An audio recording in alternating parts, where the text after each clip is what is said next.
Fala aí, palmeirenses, tudo bem com vocês? Sejam bem-vindos a mais um pós-jogo aqui do canal. Muito obrigado pela sua presença aqui mais uma vez. Quem puder deixar seu like, seu joinha, agradeço bastante. Um abraço pra você, palmeirense, você de outras torcidas. E bora lá pro pós-jogo, gente. Pós-jogo de Palmeiras 1, Internacional 0. Vencemos, né? Vencemos, precisávamos dos 3 pontos. Era uma rodada perigosa pro Palmeiras. Se o Palmeiras, por um acaso, empatasse, o jogo podia ser ultrapassado pelo Corinthians. Se perdesse, poderia ser ultrapassado pelo Internacional, terminar em 7º lugar. Agora, quarta-feira, nós enfrentamos o Ceará, que nós temos um jogo a menos, né? Pra tentar vencer também e se posicionar bem ali entre os 4 primeiros colocados do campeonato. O Bragantino, nesse momento, está ganhando o Ceará, então o Palmeiras está ficando em 5º lugar, mas tem esse jogo a menos com relação ao Fortaleza, né? O Bragantino também tem um jogo a menos. E vamos lá, o que tem de bom falar dessa vitória aí hoje, gente? O Palmeiras, ponto positivo hoje, eu acho que a solidez defensiva de novo, né? O time está, assim, ainda erra alguns passes ali no meio de campo, em alguns momentos. Você viu o Patrick de Paula errar um passe bobo no segundo tempo quando entrou. O Felipe Melo também errou um passe no segundo tempo também, que armou um contra-ataque do Internacional. Então tem que tomar esses cuidados de você errar esses passes para pegar a defesa desorganizada. O Internacional não conseguiu produzir muito e o Palmeiras também produziu mais do que o Internacional, mas não o suficiente. Vou até comentar sobre isso daí. E um jogo de 1-0 com pouquíssimas oportunidades, onde foi resolvido, onde teve um pênalti, pra mim muito pênalti, do Vitor Cuesta, colocou o braço, tá aberto, tudo. Não tem o que fazer. Eu acho que na lei da regra que era antigamente, eu acho que o que valia, o que pelo menos eu achava mais justo, apesar de ter sido pênalti pro Palmeiras, eu achava mais justo ser aquele negócio, se o cara teve a intenção de colocar a mão na bola, eu acho que isso deveria ser pênalti. Não tô falando que não deveria marcar hoje, na regra hoje diz que isso é pênalti.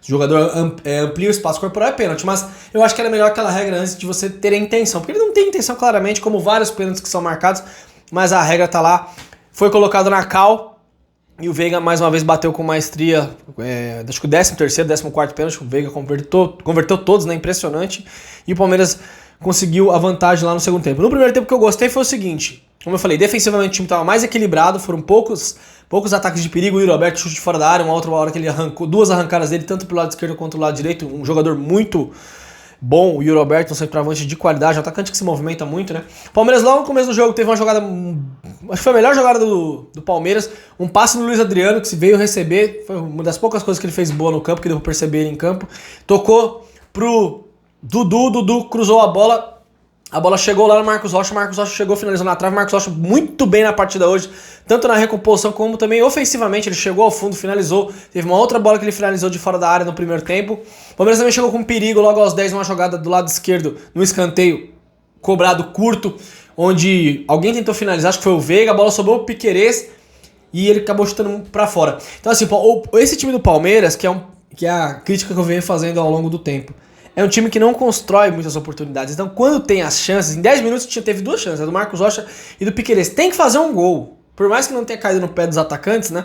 Porque o Palmeiras tem dificuldades. O Palmeiras, tanto é que depois dessas 2 oportunidades, o jogo deu uma esfriada. O Marcelo Lomba também não fez grandes defesas. O Everton também não fez grandes defesas.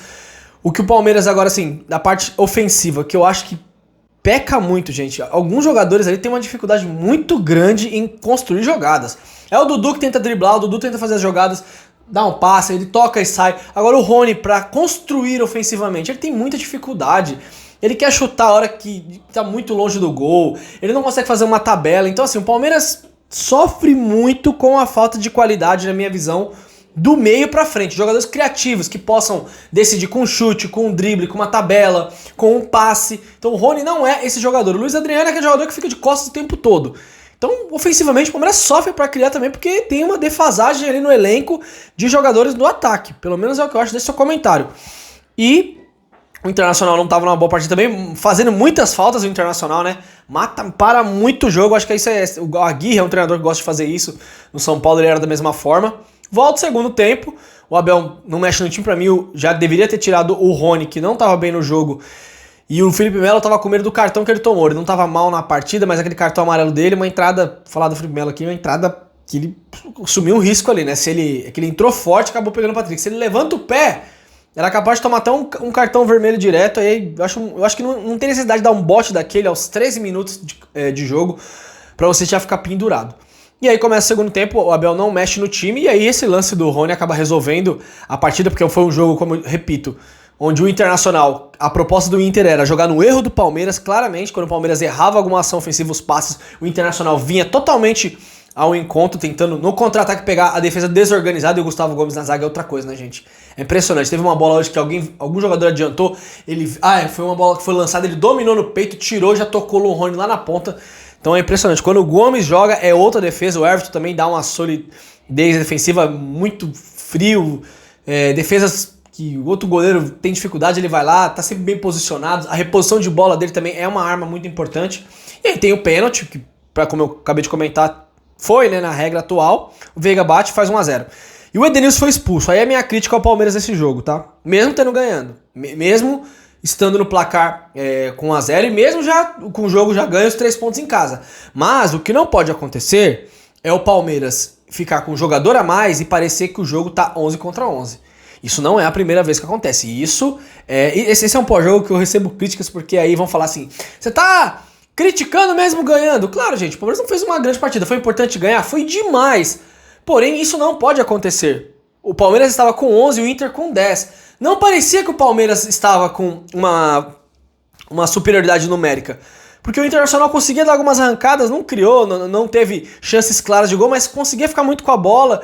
Então eu acho que o Palmeiras jogando dentro de casa, aí o Abel depois mexeu no time, colocou o Scarpa, colocou o Breno Lopes, colocou o Davis, colocou o Patrick de Paula, o Danilo Barbosa também, o Abel gosta bastante dele, né, pelo jeito. Então o Palmeiras tem que se impor um pouco mais contra um adversário que tem 10.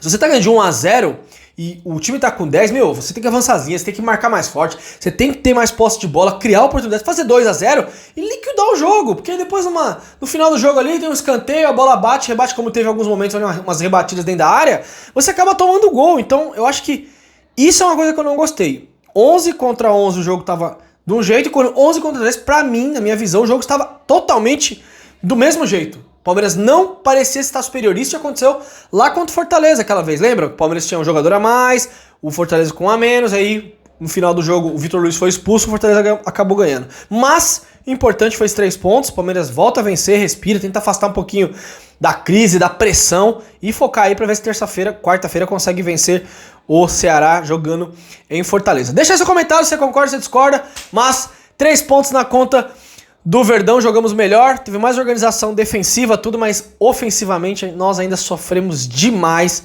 Isso pra mim é reflexo de, sim, o Abel precisa melhorar isso, e também falta de jogadores de qualidade ali do meio pra frente, porque alguns ali judiam da bola. O Rony é um jogador solidário, tudo, ele se dedica, ele corre pelos outros, mas precisa ser um pouquinho mais eficaz e produzir um pouco mais ofensivamente, né? Tamo junto, galera, um abraço, valeu, é nóis.